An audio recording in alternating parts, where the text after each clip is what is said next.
मैं assistant professor Geeta Kumari Jamshedpur बरकस college से political science department. मेरा आज का टॉपिक है संघीय सरकार के कार्य और शक्तियाँ। इससे पहले यानी जो लास्ट वीडियो था मेरा, उसमें संघीय सरकार की रचना को मैं पढ़ा चुकी हूँ, इसलिए आज उनके कार्यों के बारे में और उनकी शक्तियों के बारे में ही हम लोग डिस्कस करेंगे। संघीय सरकार यानी स्विट्जरलैंड का संघीय जो सरकार है उसको संघीय कार्यपालिका के नाम से भी जानते हैं। तो संघीय सरकार एक प्रशासनिक संस्था है। स्विस संविधान के अनुसार सर्वोच्च निर्देशन और कार्यपालिका शक्ति संघीय सरकार में ही निहित है।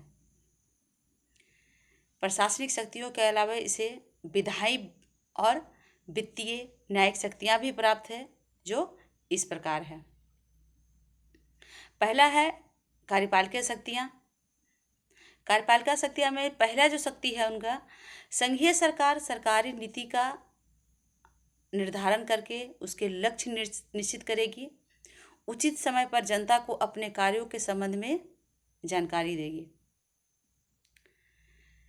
दूसरा है संविधान के प्रावधानों, संघीय संसद द्वारा निर्मित अध्यादेशों और सर्वोच्च न्यायालय के निर्णयों को लागू करने का दायित्व संघीय सरकार का होता है। यानी जो कार्यपालिका होती है कानून को एग्जीक्यूट करने का काम करती है। हर जगह कार्यपालिका यही करती है और यहाँ की कार्यपालिका का भी वही काम है। नेक्स्ट है स्विट्जरलैंड की आंतरिक सुरक्षा तथा शांति की व्यवस्था करना। वह विदेशी आक्रमणों से स्विट्जरलैंड की रक्षा करती है। यह संघीय कानूनों तथा अध्यादेशों को लागू करने की व्यवस्था भी करती है। इसके अलावा कैंटन जिन समझौतों को विदेशों से करती है उनका वह जांच भी करती है। कैंटनों के बीच होने वाले प्रॉब्लम को भी वो देखती है। नेक्स्ट आते हैं इनकी विधायी शक्तियाँ, लेजिस्लेटिव पावर। चूंकि संघीय सरकार के जो सदस्य होते हैं संघीय संसद के सदस्य नहीं होते हैं। ये पहले भी हम लोग डिस्कस कर चुके हैं कि जो संघीय सरकार के सदस्य होते हैं संघीय संसद के सदस्य नहीं होते, जबकि संघीय संसद से ही चुने जाते हैं संघीय सरकार। लेकिन जब संघीय सरकार के लिए संघीय संसद से चुने जाते हैं तब उनको संघीय संसद से सदस्यता त्यागनी होती है, ठीक है। परंतु वे संसद की बैठकों में भाग लेते हैं लेकिन मतदान नहीं कर सकते। पहला जो इनका विधायी शक्तियाँ हैं, सभी महत्वपूर्ण विधेयक संघीय सरकार द्वारा तैयार किए जाते हैं तथा संसद में रखे जाते हैं। कार्यपालिका का ही काम होता है विधेयक को तैयार करना और उसको संसद में रखना।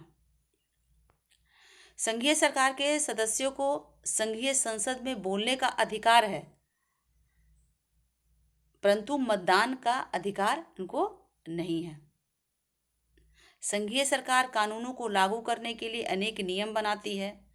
संघीय सरकार के सदस्यों को उन प्रश्नों का उत्तर देना पड़ता है जो संघीय संसद में उनसे पूछा जाता है। यानी संघीय सरकार जो है वो भी उत्तरदायित्व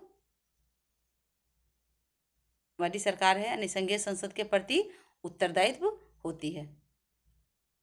नेक्स्ट है वित्तीय शक्तियाँ।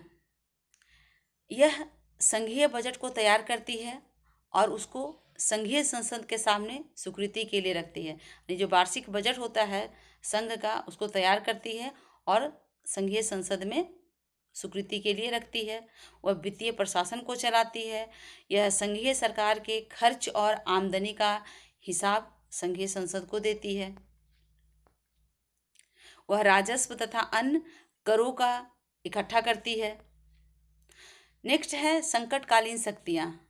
वैसे स्विस संविधान में कार्यपालिका की संकटकालीन शक्तियों का कोई चर्चा नहीं है, परंतु प्रायः संकट के समय स्विस व्यवस्थापिका यानी संघीय सरकार स्विस संसद जो है वो संघीय सरकार को पूर्ण अधिकार सौंप देती है। इस प्रकार संघीय सरकार को व्यापक शक्तियाँ प्राप्त है। देखने में तो लग रहा है कि संघीय सरकार को व्यापक शक्तियां प्राप्त है, परंतु कानूनी दृष्टि से संघीय सरकार संघीय संसद की एक सेविका के रूप में है। संघीय संसद की स्थिति प्रमुख है उसमें, ना कि संघीय सरकार की। स्विट्जरलैंड की जो सर्वोच्च सत्ता होती है वो संघीय संसद में निहित होती है। संघीय सरकार को प्रत्येक कदम पर संघीय संसद से आदेश ग्रहण करने पड़ते हैं। यदि संघीय सरकार के विचार में संघीय संसद असहमत होती है तो संघीय सरकार को ही झुकना पड़ता है। यानी यहाँ कहने का मतलब यहाँ संघीय संसद ही सर्वोच्च है